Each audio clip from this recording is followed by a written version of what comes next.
시청자 여러분 안녕하십니까? ABN 이슈 경기 진행을 맡은 이영식입니다. ABN 이슈 경기는 경기 지역의 주요 현안과 정책에 대해서 경기도 지역 정치인과 이야기 나누는 대담 프로그램입니다. 오늘은 이제 새해를 맞아서 새해 신년 대담 특집으로 마련을 했습니다. 먼저 첫 번째 출연자로 성남시의회 윤창근 의장을 모셨습니다. 안녕하십니까? 예, 안녕하십니까? 예, 먼저 새해니까 좀 시청자들과 또 100만 시민들께 성남시의회 의장으로서 인사 한 말씀 부탁드립니다.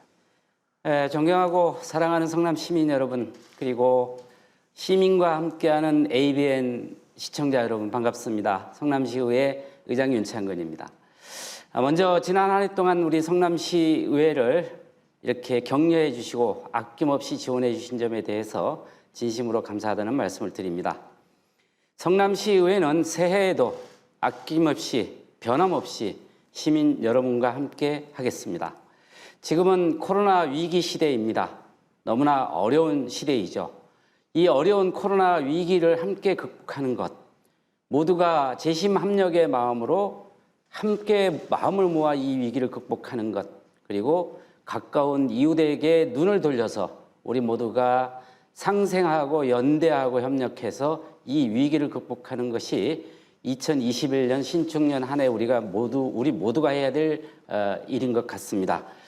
우리 주변에는 정말 노인, 장애인, 그리고 아이들 이런 부분들에 대한 돌봄 문제가 매우 필요하고요. 그다음에 중소상인, 그리고 코로나 위기 때문에 가게 문을 닫고 있는 소상공인들을 위한 문제, 그리고 청년들이 일자리를 찾지 못하고 오히려 일자리를 잃고 있는 이런 현실, 그리고 특수고용 노동자나 그리고 프리랜서, 그리고 강사 이런 분들, 그리고 한부모 가정과 아주 중증 장애인에 시달리는 우리 시민들, 이런 가까운 우리 사각지대에 있는 우리 이웃들에게 눈을 돌려서 그들과 함께 연대하고 협력해서 이 코로나 위기를 극복하는 것이 2021년 우리 모두가 함께 해야 될 일인 것 같습니다. 이번에 폭설이 내렸죠. 이 폭설이 내리고 나서 우리 시민들께서 제설 작업에 동참하시고 성남시를 깨끗하게 만들어가는 모습을 볼 때 이렇게 연대하고 단결한다면 이 코로나 위기도 반드시 극복할 것이라 믿습니다. 시민 여러분, 우리 모두가 이 위기에 함께 힘을 합쳐서 극복해 갔으면 좋겠습니다. 올 한 해도 건강하시고 행복하시기를 바라겠습니다. 고맙습니다. 예, 또 새해 인사 말씀 잘 들었고요. 성남시의회 이제 작년 하반기부터 이끌어오고 계시지 않습니까? 예, 좀 지난 성남시의회 2002년을 좀 결산해 본다면 어떨까요? 예, 제가 이제 의장 된 지 6개월 정도 남짓 지났습니다. 6개월 동안 우리 35명의 성남시 의원들은 오로지 시민과 함께 이 코로나 위기를 극복하기 위한 모든 일에 매진을 해왔습니다. 그 첫 번째로 여야가 코로나 위기는 여가 야가 따로 없고, 그리고 사업주와 노동자가 따로 없고, 정치인과 비정치인이 따로 없기 때문에 이 위기를 극복하기 위해서 여야 간 상생해서 협력해서 이 위기를 극복하자는 차원에서 여야 상호 상생 협치 협약을 맺은 바가 있습니다. 그리고 두 번째는 비대면 시대에 시민들과 접촉하기가 매우 어렵기 때문에 미디어 소통방이라는 것을 만들어서 SNS를 통해서 시민과 소통하기 위해서 미디어 소통방을 만들어서 의원들이 거기서 교육도 받고 비대면으로 시민과 소통하는 노력을 하고 있습니다. 세 번째는 결국 지금 코로나 위기 속에서 가장 중요한 것은 코로나 시대 이후를 대비하는 것이 매우 중요한데요. 코로나 이후 시대를 대비하기 위해서 정부에서는 K 뉴딜 정책을 내놨고요. 저희 성남시 의회에서는 K 뉴딜과 같은 성남형 뉴딜 특별위원회를 만들었습니다. 결국 이 성남형 뉴딜 특별위원회는 코로나 이후에 우리 시민들이 정말 성남시의 발전과 시민들의 행복을 위해서 우리가 준비하고 대비하는 그런 특별위원회를 만들었습니다. 그리고 최근에 이 코로나 역시도 기후 위기 때문에 발생해 왔다고 하는 의견들이 많은데요. 성남시 의회에서는 탄소 제로 그리고 자원 순환 이런 문제들을 다루기 위해서 기후 위기 대응 녹색 전환 특별위원회를 구축해서 성남이 건강하고 녹색 도시로 만들어가기 위해서 저희들이 활동을 시작을 했습니다. 그리고 이 전국의 경기도의 31개 시군, 전국의 227개 기초의회를 대표해서 저희 성남시 의회가 주도하고 발의한 지방자치법 전부 개정안을 정부에 촉구 결의했고요. 그다음에 일본의 방사능 그 오염수로 해양에 배출하는 문제를 반대하는 그런 그 규탄 이 철회 촉구 결의안도 저희가 한 바가 있습니다. 그리고 최근에 우리 소상공인들이 임대료 문제 때문에 매우 어려운 위기에 있고 그 임대료 문제 때문에 폐업 위기에 내몰리고 있기 때문에 정부가 소상공인들의 임대료에 대한 대책을 감면 대책을 세워달라고 하는 촉구 결의안 역시도 저희 성남시 의회가 준비해서 전국 단위로 지금 추진 중에 있습니다. 이런 과정은 결국은 코로나 위기를 극복하는 것이 최우선 과제라는 것 때문에 나온 그런 정책들인데요. 그중에서도 소상공인들이 무너지는 것, 골목 경제가 무너지는 것은 결국은 우리 경제 공동체가 무너지는 것이기 때문에 그 경제 공동체가 무너지면 이 사회가 무너지는 거고 국가가 무너지는 게 돼서 우리 성남시 의회는 이 성남형 뉴딜을 적극적으로 추진함과 동시에 이 경제 백신, 경제를 살려내는 백신을 저희들이 연구하고 노력하는 것들이 매우 중요하다고 봅니다.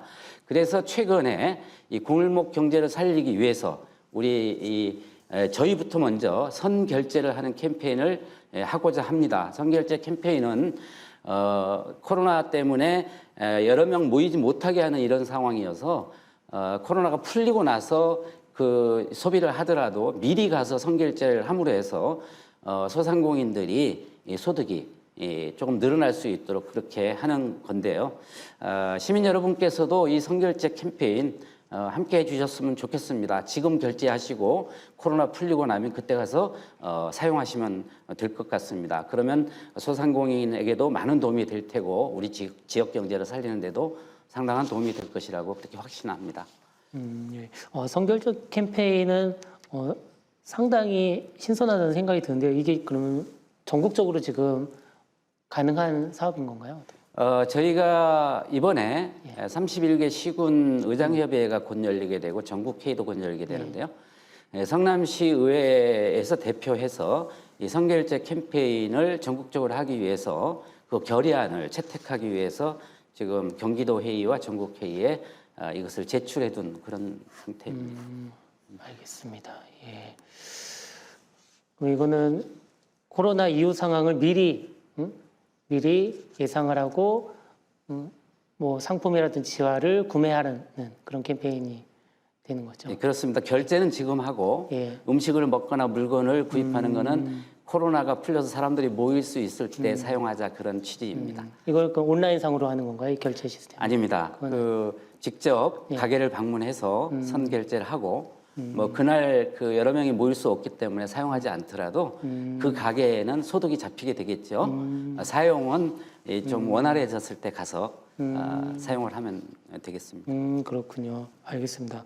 이 부분은 정말 지방의회 의장으로서 중앙정책관에까지 건의하는 중요한 또 정책 사업이라고 볼 수 있겠네요. 이후에 좀 어떻게 확대되어 가는지 저희도 한번 지켜보고 응원하도록 하겠습니다. 함께 동참해 주시기 바랍니다. 예. 알겠습니다.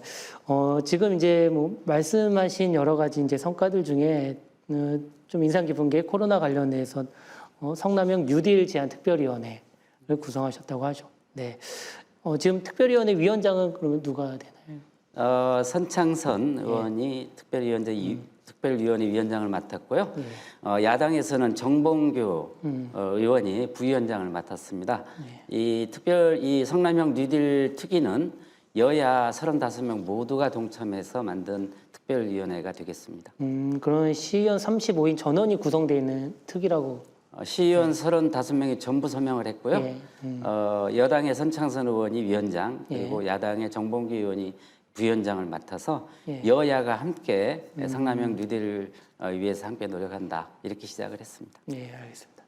또 이어 설명해 주신 그 기후위기 대응 특위는 제가 알기로는 조정식 부의장이 위원장을 직접 예, 그렇습니다. 맡았죠. 그리고 국민의힘 이기인 의원이 이제 간사 그렇습니다. 부위원장. 그렇습니다. 예.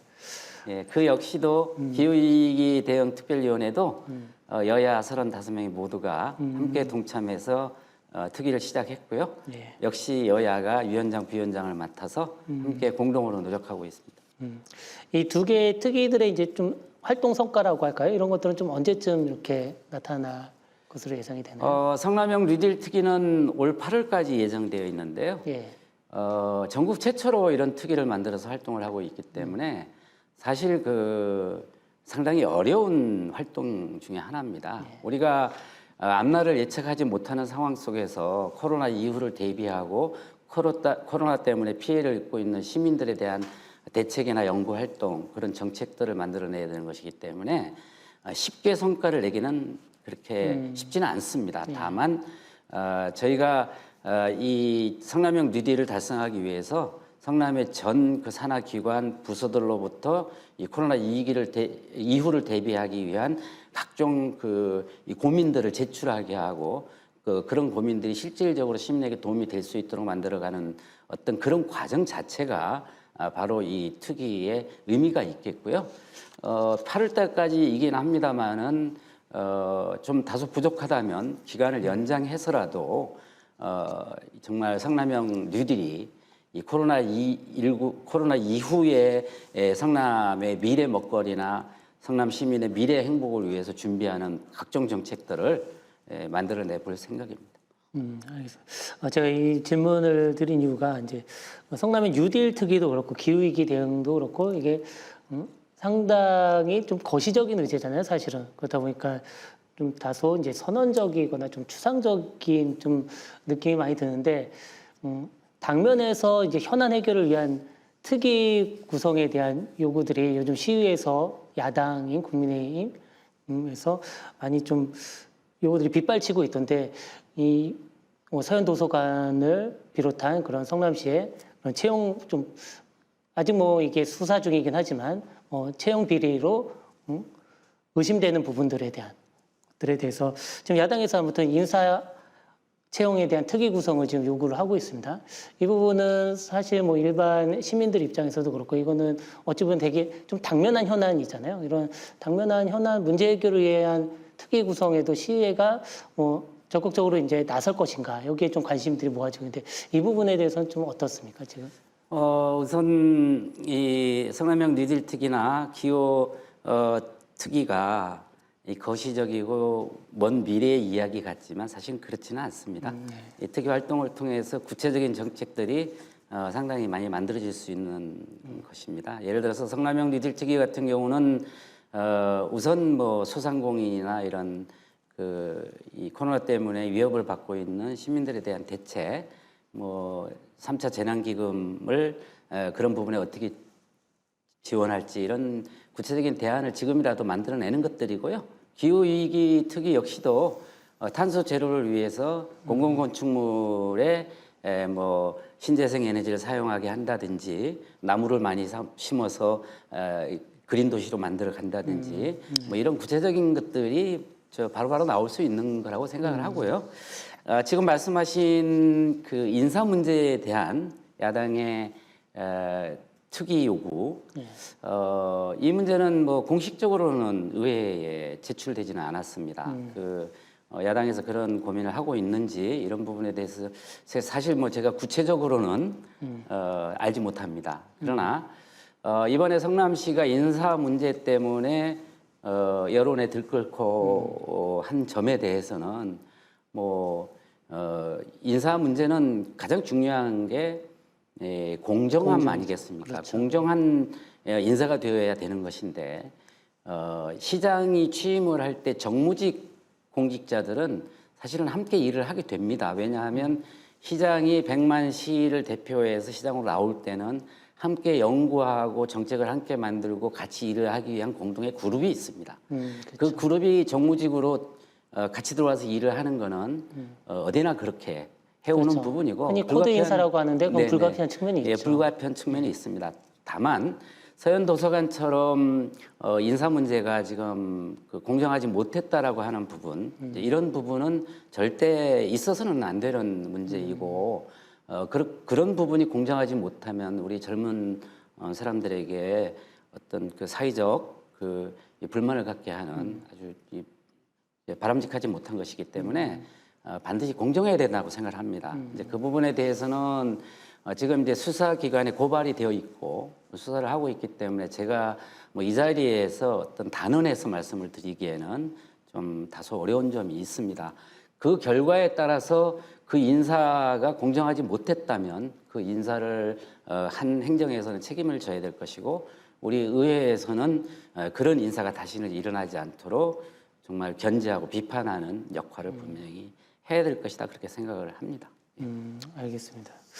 뭐 말씀 주신 것처럼 사실 이제 정무직의 경우는 뭐 단체장과 임기를 좀 함께하는 예를 들면 뭐 2년 단위 뭐 이런 식으로 이제 재계약을 하고 이렇게 정년이 보장돼 있지 않은 게 정무직이잖아요. 그렇다 네, 보니까 그렇죠. 그거는 당연히 뭐 캠프에 뭐 같이 합류했었던 인사라든지 또 인수위 시절에 함께 있었던 그런 분들을 등용하는 건 뭐 이제는 자연스러운 하나의 현상인데 이제 이번에 서현도서관에 문제가 됐던 인사 채용이라든지 다른 산하기관들의 좀 의혹들이 제기된 부분들은 공무직이라든지 이런 일종의 정규직인 거잖아요. 좀 정년이 보장되는.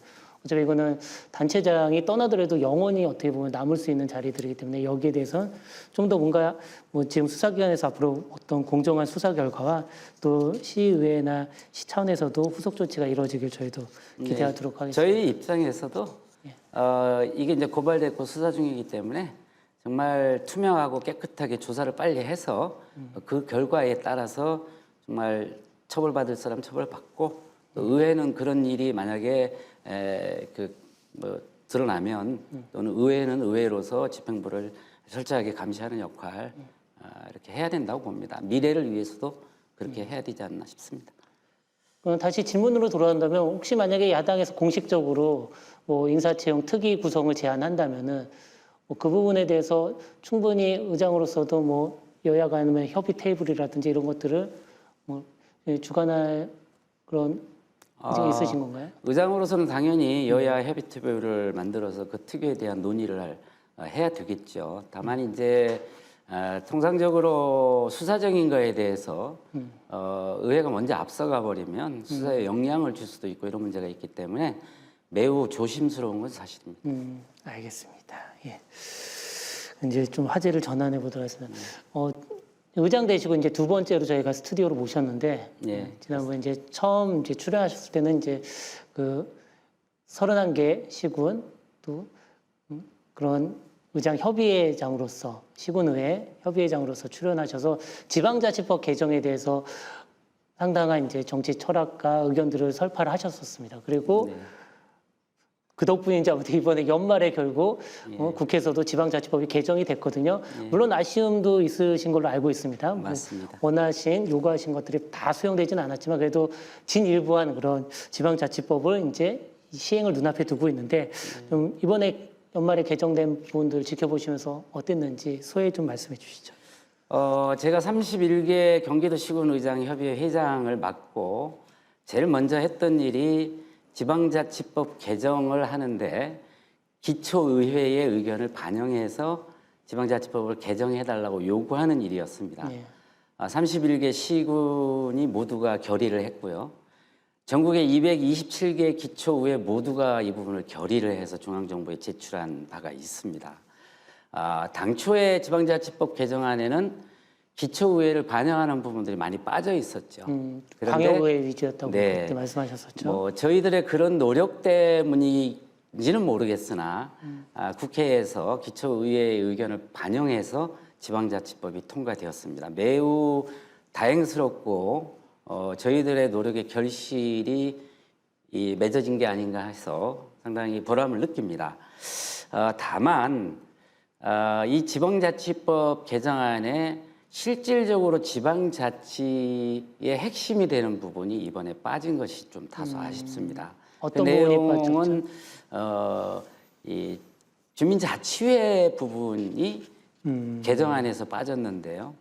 사실은 지방자치는 주민으로부터 출발하고 주민 중심이 되어야 되고 주민이 함께하는 지방자치가 바람직한 지방자치 아니겠습니까? 그래서 그런 개념으로 볼 때 주민자치회를 통해서 주민들 스스로가 풀뿌리 지역 정치를 해나가는 것이 매우 중요한데 그 부분이 이번 개정안에서는 빠졌습니다.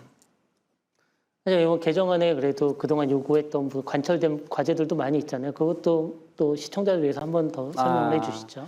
예, 이번에 개정안 통과된 내용 중에 매우 중요한 부분들이 있습니다. 첫 번째는 인사권 독립이 관철이 됐는데요. 지금까지 의회의 직원들은 시에서 보내는 직원들이었습니다. 그렇죠. 시장이 인사 명령을 해서 보내는. 시장의 명령에 의해서 와서 일을 하는 직원들이었는데 그러다 보니까 의회가 집행부를 견제하는 역할을 해야 되는데 이 공직자들은 시장이 보낸 분들이었기 때문에 아무래도 집행부 눈치를 볼 수밖에 없죠. 눈치를 보게 되고 이런 문제들이 있어서 예. 지방자치가 발전하기 위해서는 시의회 인사권이 시의회에 있어야 된다는 것이 그동안의 오랜 요구입니다. 그것이 이제 포함이 됐고요. 예. 두 번째는 그 지방의회의 정책을 지원하는 전문 인력이 포함이 됐습니다. 2022년까지 의원 정수의 4분의 1을 정책 전문 인력이 모집되게 되어 있고요.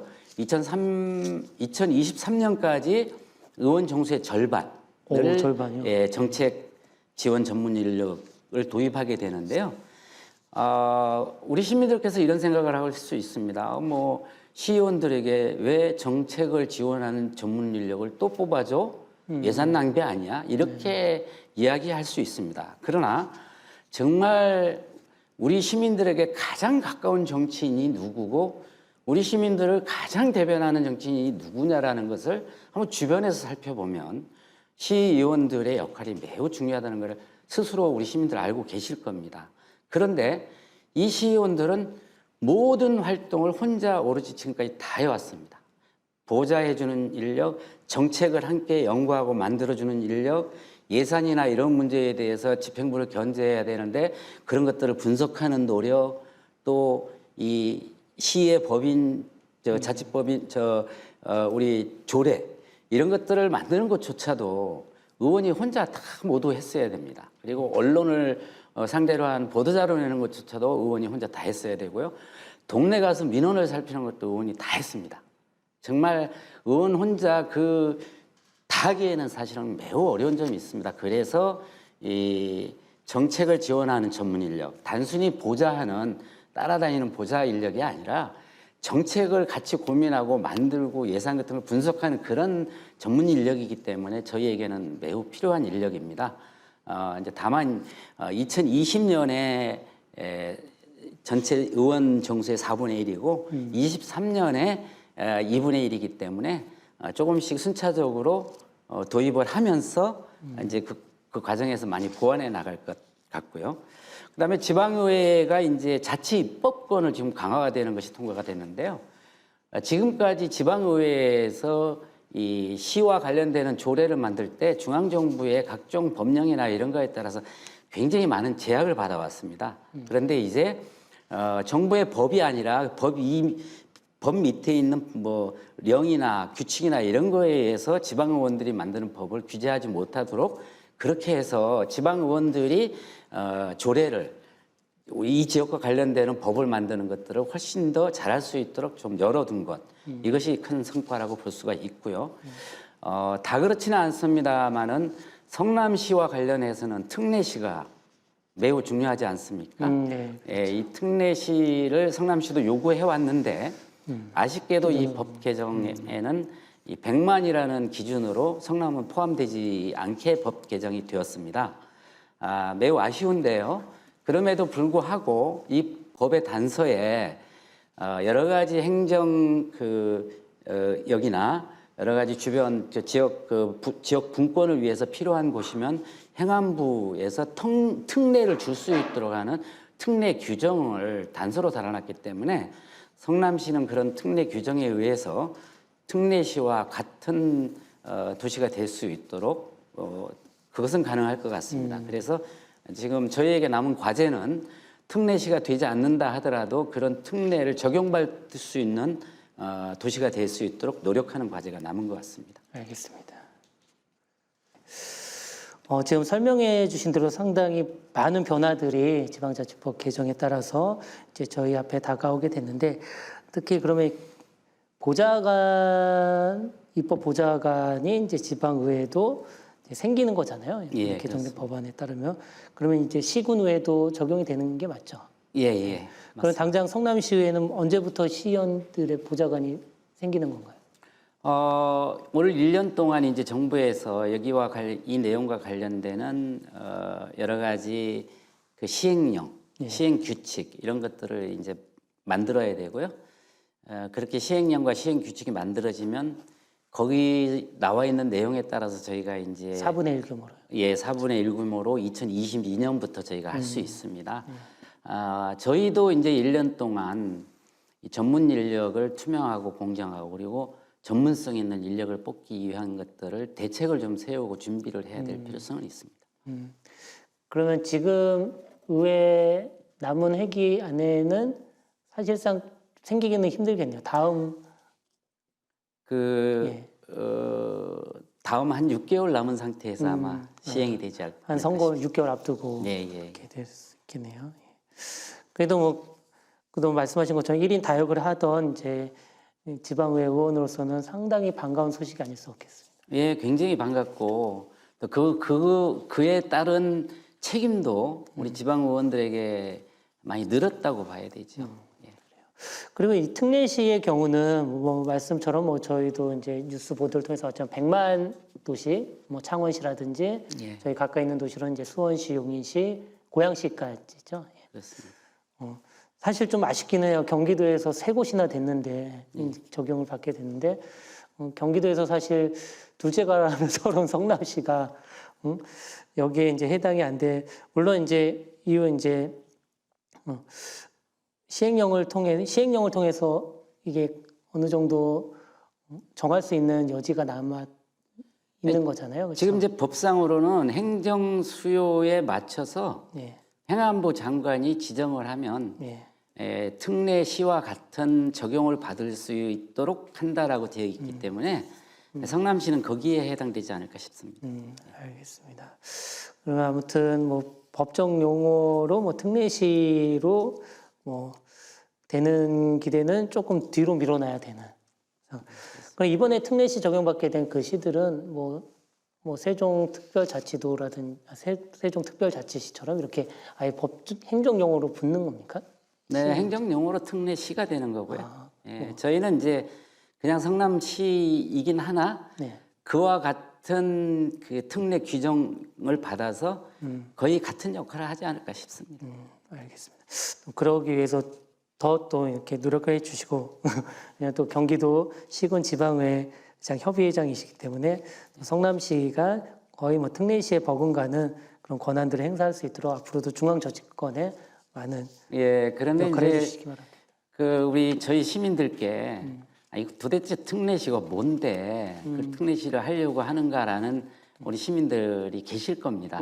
다시 한번 좀 권한에 대해 설명해 주실까요? 저희 성남 같은 경우는 인구는 94만이지만 유동 인구를 비롯한 이 성남에 평소에 다니는 그 이동 인구가 250만 정도 됩니다. 그리고 예산이 4조 정도 우리가 집행을 하는 정말 큰 도시죠. 어느 광역 자치단체보다도 훨씬 큰 도시입니다. 그리고 지금 성남은 각종 그 IT 기업을 비롯해서 6만 5천 개 정도의 기업이 있고요. 판교의 테크노 제3 테크노밸리가 마무리가 되면 한 12만 정도가 또 더 와서 일을 하게 되고 기존에 한 45만 정도가 일을 하고 있습니다. 그러면 이 성남의 기업체에서 일을 하는 인력만 해도 한 60만 명 정도가 됩니다. 거의 그 중에 70%는 외지에서 출퇴근하는 그런 정도로 성남시는 대단히 큰 도시입니다. 단지 100만이 안 된다는 것 때문에 특례시가 안 된 것이죠. 그렇죠. 인구 수만 밀리 나머지는 다 앞서는 거잖아요. 사실 재정도 경기도에서 맞습니다. 1위 있고. 재정도 그렇고요. 그런데 지금 성남시 행정 체계는 50만을 기준으로 한 설계라고 보시면 됩니다. 그러니까 50만을 운영하는 그런 행정 인력이고 그런 그 조직으로 돼 있기 때문에 실제로 250만이 왔다 갔다 하고 기업체가 6만 5천 개나 있고 뭐 거기에서 종사하는 사람이 60만이나 되는 이런 도시에 그 50만이라는 과거 행정 그 시스템 가지고는 도저히 이거는 말이 안 되는 거죠. 그래서 저희가 그동안에 특례시를 요청해 왔던 거고요. 이제 특례시가 되면은 어쨌든 경기도를 거치지 않고 성남시가 자율적으로 할 수 있는 어떤 행정도 많이 늘어나게 되고 거기에 따른 인력이나 이런 것들이 보완이 됨으로 해가지고 우리 시민들에게 훨씬 서비스를 잘 제공할 수 있는 그런 게 되기 때문에 그동안에 이 특례시를 계속 요구해왔던 겁니다. 그렇죠. 네, 특례시가 되면은 이제 부시장도 한 명 더 들 수 있고, 네, 맞습니다. 또 시정연구원도 지금 수원시는 이미 있잖아요. 예, 맞습니다. 지금 말씀하신 것처럼 재정 규모나 그런 행정 수요나 또 경제 인구 모든 면에서 지금 경기도에서 가장 1위라고 할 수 있는 성남시니까 뭐 이번에 특례시가 안 됐더라도 아까 설명해 주신 그런 행정안전부 장관의 그런 재량권에 의해서 좀 특례 권한들을 많이 부여받을 수 있기를 바라도록 하겠습니다. 그럼 이제 뭐 지금 말씀하신 성남시 뭐 행정 수요야 뭐 계속 나날이 지금 발전하고 있고 비대해지고 있는데 여기에 걸맞게 지방의회 역시 마찬가지로 그 위상이라든지 역할들 또 많이 이제 강화되고 또 성장해 나가고 있잖아요. 예, 그래서 그렇습니다. 특히 요즘 두드러진 활동 보니까 의원 연구단체들이 많이 생겼더라고요. 네. 그래서 예전에는 사실 뭐 의회 이제 상임위원회 그런 활동 외에 다른 이제 활동들은 이렇게 의회 차원에서 벌이는 것들을 많이 보지는 못했는데 지금은 이제 본격적으로 의원 연구단체들이 많이 생겨나고 또 활약을 하고 있다고 알고 있습니다. 지금 현재 의원 연구단체 현황은 어떻고 좀 그동안의 좀 실적들은 어떤가요? 연구단체가 4개의 연구단체가 있습니다. 예, 이제 과거에도 물론 있긴 했습니다만은 의회가 상임위로 주로 위주로 활동을 하는데 정말 시민에게 필요한 정책들을 고민하고 또 그 대안들을 제시하기 위해서는 의원들 스스로가 연구하는 노력이 매우 중요합니다. 그래서 성남시 의회 모토 중에 하나가 정책하고 일하는 의회입니다. 그래서 연구단체들을 우리 의원들께서 열심히 하고 계시는데요. 4개의 연구단체의 내용을 보면 우선은 전통시장의 발전과 활성화를 위해서 어떤 그 정책이 필요한가를 논의하는 그 연구단체가 있고요. 그 다음에 성남만의 특색 있는 문화축제를 앞으로 어떻게 해갈까라고 하는 연구단체 암행어사라고 있습니다. 암행어사. 예, 이름이 참 특이하네요. 예, 그리고 성남의 각종 뭐 사회복지나 지방자치나 환경이나 도시 이런 문제들을 다각적으로 성남의 미래를 그려보기 위한 그 연구단체인데요. 성남 미래 그리기 포럼 2020이라는 연구단체가 있고요. 그리고 이제 4번째로는 성남은 그 지식 기반 도시이고 스마트 도시를 지향해 나가고 있고 아시아 실리콘밸리를 지향하는 도시 아닙니까? 그래서 이 스마트 시티로 가기 위한 기반을 구축하는 게 매우 중요한데요. 그런 그 기반 구축과 플랫폼을 만들고 이런 것들을 어떻게 활성화시키는 정책이 필요한가에 대해서 논의를 하는 성남 스마트 도시 혹은 4차 산업혁명 정책연구회가 있습니다. 이 4개 연구단체가 2020년에 연구활동을 했고요. 지금 최근에 이제 연구활동 성과를 전부 정리를 해서 의회에 제출을 했고 21년에는 새로 지금 의원 연구단체를 다시 결성을 하게 되는데요. 지금 의원들로부터 연구단체 어떤 연구단체를 할지에 대한 접수를 받고 있는 상황입니다. 20년에 아까 말씀드린 4개 연구단체 활동을 했고요. 결과물을 의회에 제출을 해둔 상태고요. 상당히 의미 있는 결과들이 나와 있고요. 21년의 연구단체는 지금 다시 접수하고 있습니다. 의원 연구단체는 좀 한 해를 단위로 해서 사업을 하고 종료하고 또 다시 또 연구단체를 설립하는 이런 형태군요. 예, 그렇습니다. 뭐 실적이 좋은 단체는 또 계속 뭐 이어서도 뭐 거의 단체 설립을 다시 유지하거나 하는 경우도 있겠네요. 그러면. 예, 이 연구단체 설립하는 게 매우 까다롭습니다, 사실은. 왜냐하면 연구단체를 구성할 때 이 여야가 함께 포함이 되지 않으면 연구단체를 설립할 수가 없습니다. 여당끼리만 하거나 야당끼리만 하는 연구단체는 인정을 안 하고요. 연구단체가 접수됐을 때 심의위원들이 심의해서 네. 적절한 연구단체만 승인을 합니다. 외부 인사들이 참여해서 심의를 하게 되고요. 예. 그렇기 때문에 연구단체를 하겠다고 해서 다 할 수 있는 건 아니고요. 그런 과정을 거쳐서 연구단체가 되는데요. 물론 전년도에 했던 연구단체가 여전히 조금 더 활동을 해야 됐다고 하면 그게 인정이 되면 계속 할 수 있습니다. 알겠습니다. 예. 혹시 뭐 의장께서도 연구단체 일원으로 이렇게 합류해 계시거나 그런 단체가 있나요? 저는 이제 의장 되기 전에 예. 그 기후변화 특위를 기후변화 특위. 예, 제가 회장이 돼서 활동을 한 바가 있습니다. 알겠습니다. 예. 그다음에 이제 새 의장으로서 이제 6개월 동안 이제 지난해 운영을 하셨고 남은 이제 1년 6개월이 남지 않았습니까? 그 중에서 이제 가장 이제 중요한 한 해가 될 것 같은데요. 올해 좀 의회 운영에 좀 주되게 생각하고 계신 어떤 원칙이라든지 아니면 사업 구상 같은 게 있으면 좀 말씀을 해주시죠.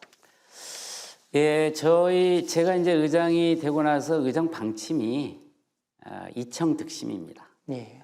시민의 목소리를 들어서 시민의 마음을 얻는 의회를 구현하겠다 이건데요. 정말 시민들의 작은 목소리를 들어서 거기에 맞는 정책을 하고 활동을 하는 건 매우 어렵습니다. 스스로가 정책하고 또 일하고 그다음에 투명하고 공정하기 위해서 노력을 해야 되는 어떤 그런 것이기 때문에 매우 어려운데요. 이제 6개월 이청득심의 마음으로 열심히 해왔습니다. 시민들께서 성남시 의회가 많이 바뀌었다. 시민들의 작은 목소리라도 들으려고 노력한다. 그걸 또 반영하려고 노력한다. 이런 평가를 받고 있고요. 그런 측면에서 성남시 의회가 지금까지 해왔던 성남형 뉴딜 특위를 통해서 성남의 미래를 계속 그려보자라고 했던 부분이 여전히 2021년에도 지속돼야 될 아주 중요한 핵심 사업이죠. 그 성남형 뉴딜의 핵심은 첫 번째는 스마트 뉴딜입니다. 점점 이제 스마트해지는 세상, 핸드폰 하나로 모든 걸 다 할 수 있는 세상, 그리고 정말 AI 기능이나 각종 데이터, 빅데이터, 클라우드 이런 것들을 통해서 완전히 코로나 전과 후가 다른 세상이 되기 때문에 이 스마트한 세상을 어떻게 살아갈 것인가 하는 것은 앞으로 시민의 삶과 직결되기 때문에 스마트 시티를 구축하기 위한 노력, 정책 만들기, 연구 활동 이런 건 계속되어야 되고요. 두 번째는 환경과 관련해 가지고 정말 친환경적이고 건강한 도시로 만들어가는 노력. 이거는 지금 코로나 위기 속에서도 우리 모두가 느끼고 있습니다만은 인간이 환경을 파괴함으로 해서 다시 우리가 두들겨 맞고 있는 게 이 코로나 위기라고 하는, 그리고 기후변화 위기가 계속되면 될수록 이 지구의 온도가 올라가고 우리 후손들에게는 어떻게 보면 멸망하는 지구를 물려줄 수밖에 없기 때문에 건강하고 친환경적인 도시를 물려주기 위한 각종 정책들, 저탄소 정책이나 에너지 제로 정책, 그리고 자원의 재활용 이런 것들을 통해서 친환경적이고 건강한 도시를 만들어 가려고 하는 노력 여전히 계속돼야 된다고 봅니다.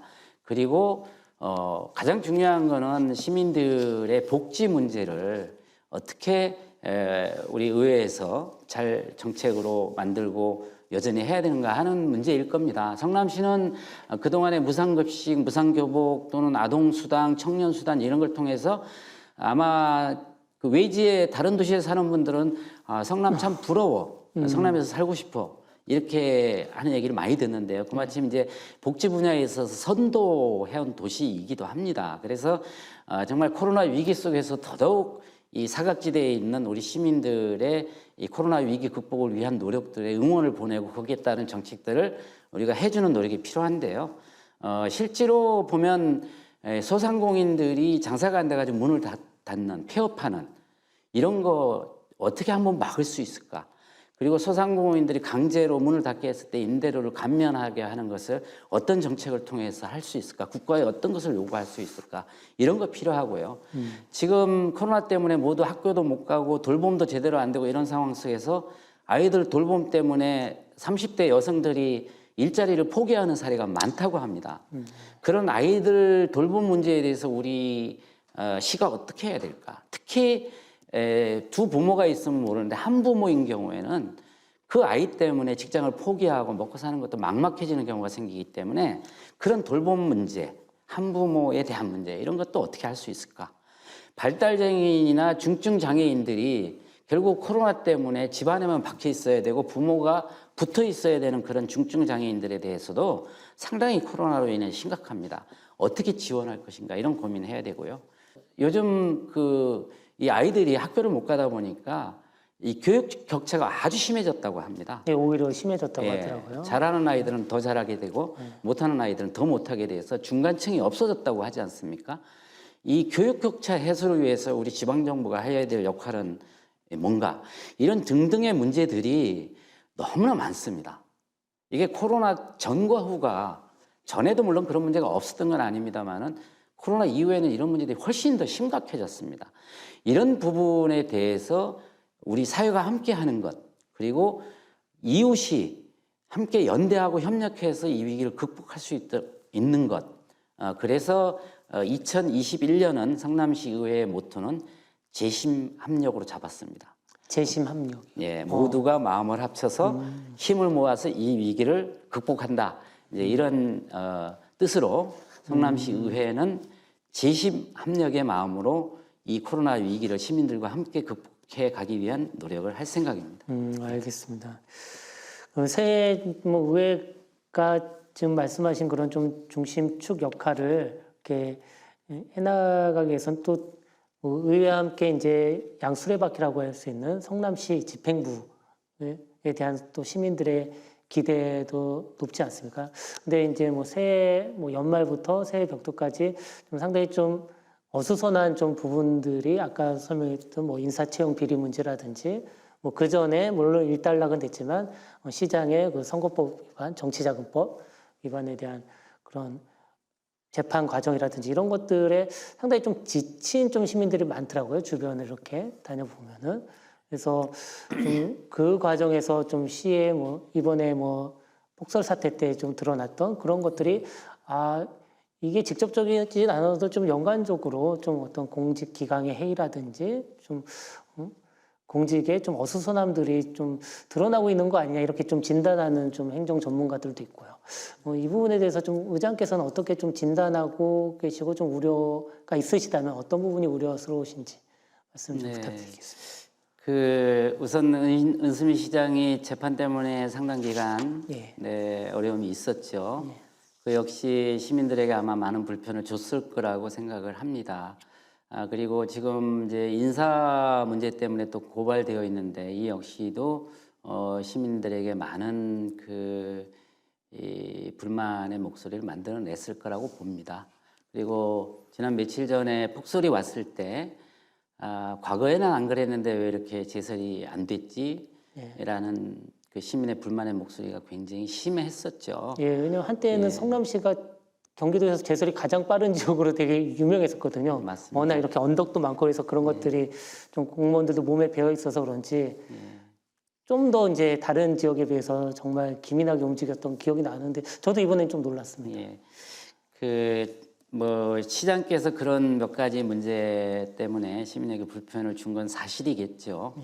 그러나 우리 공직사회는 의회고 시고 정말 힘을 합쳐서 이 코로나 위기를 돌파하기 위해서 보이지 않게 많은 노력을 저는 하고 있다고 보고요. 시장의 재판 문제는 이제 일단락이 됐으니까 이제 그 부분은 일단락 된 걸로 이렇게 정리를 해야 맞을 것 같고요. 인사 문제는 어쨌든 수사 중이니까 그 결과를 좀 지켜보면서 우리가 해야 될 것 같고요. 그 결과에 따라서 문제가 있었으면 책임을 져야 될 사람 책임지고 의회도 또 의회 나름대로 역할을 해야 될 거라고 봅니다. 이번 그 폭설 사태는 사실 좀 그 초기 대응을 못한 그런 측면이 분명히 있고, 그래서 야당에서도 이 언론 보도를 통해 가지고 시장에 사과를 요구했었죠. 예. 시장이 바로 사과한 걸로 알고 있고요. 바로 사과하는 것은 옳았다고 저는 생각합니다. 시민에게 많은 불편을 줬기 때문에 저희 의회 입장에서도 시민들에게 매우 송구스럽고 죄송하다는 말씀을 드립니다. 다만 그 폭설 그 다음 날부터 전 공직사회가 사실은 나서서 그걸 만회하기 위해서 정말 최선을 다했습니다. 모든 공직자들이 눈치느라고 몸살이 나고 함께 노력을 했고요. 그 며칠 후에 온 눈에 대해서는 그래도 시민들이 이제 정신 차렸네 뭐 이런 소리를 들을 수 있도록 공직사회와 저희 의회도 함께 노력하고 있습니다. 앞으로 사실 그런 문제들 때문에 저희 성남시의 발전이 멈출 수 없는 문제이기 때문에 그런 문제는 정말 차분히 잘 정리하고, 모두가 사실 지금 필요한 거는 모두가 힘을 합쳐서 이 코로나 위기를 함께 극복하는 게 필요하기 때문에 저는 우리가 모두 코로나 위기를 극복하는 데 힘을 모으자, 이렇게 말씀을 드리고 싶습니다. 그렇죠. 뭐 사실 뭐 성남시를 이끌어가는 게 뭐 비단 뭐 시장 혼자만이 아니고 또 지금 제 앞에 계신 의장도 계시고 또 지역에 이제 국회의원도 4명이나 있잖아요. 또 이러한 좀 중심적인 정치인분들의 역할에 따라서 정말 시가 한 걸음 더 발전할 수도 있고 또 뒷걸음질 칠 수도 있는 거 아니겠습니까? 네, 그렇죠. 과거 보면은 그래도 뭐 여야를 통틀어서 뭐 이재명 성남시장의 경우 이렇게 좀 어떻게 보면 강력한 또 카리스마를 가진 지역의 정치인이 좀 성남시의 어떤 정치적 구심 역할을 했다면, 지금은 구심 역할을 하는 정치인이 누군가, 시장인가 국회의원인가, 약간 좀 저도 개인적으로 그렇고 좀 그 중심추 역할을 하는 어떤 정치인 또는 그런 정치 집단이 지금은 좀 보이지 않는다라는 좀 생각도 듭니다. 이 부분에 대해서는. 근데 어느 뭐 대한민국 사회도 그렇고 이런 성남시라는 지방자치단체도 그렇고 어느 정도 이런 정치적 구심 역할체가 있어야지 또 여기에 따라서 서로도 밀고 당기고 원심력과 구심력이 형성되면서 점점 발전해 나가는 거잖아요. 예, 그렇죠. 그런 부분에서 지금 성남시의 모습 또 성남시의 의장의 역할은 어때야 된다고 보시는지 그 부분도 궁금하네요.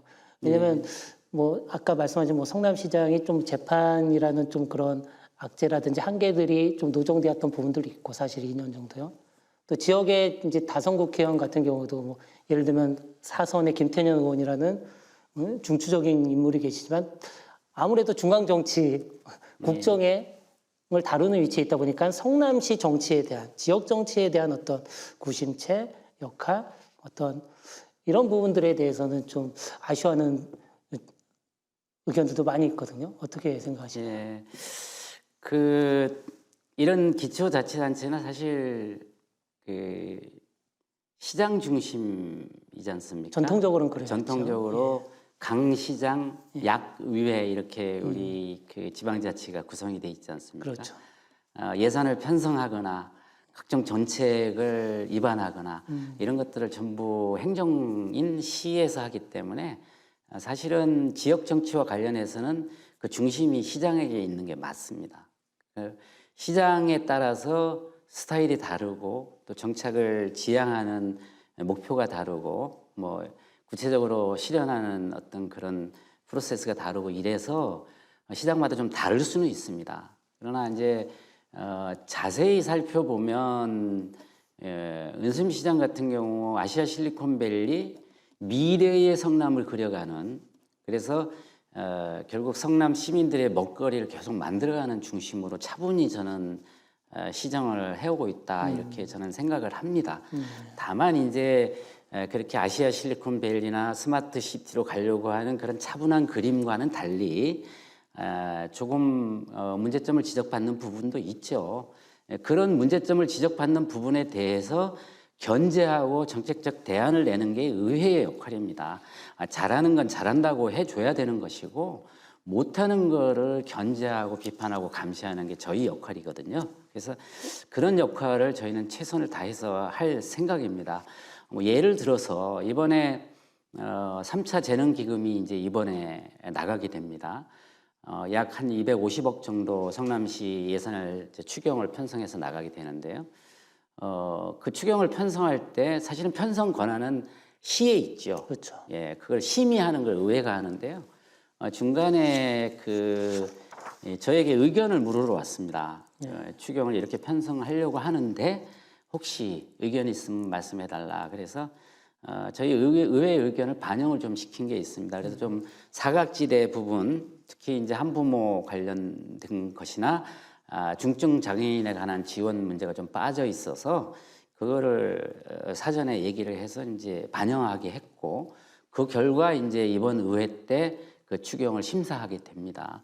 이런 것처럼 집행부가 어차피 할 일은 하는 거고 그거를 견제하고 감시하고 비판하고 하는 것이 저희의 역할이기 때문에 그 주객이 바뀌어서는 안 되는 거죠. 저희가 주도해 가지고 앞장서 가면서 뭘 중심이 돼 버리고 이렇게 되면 또 시의 역할이 또 맞지 않는 거기 때문에 저희가 하는 역할은 시가 하는 일에 모자란 부분들에 대해서 지속적으로 견제하고 감시하는 역할을 위해서 노력하는 그렇게 중심을 잡아가야 되지 않나 생각을 합니다.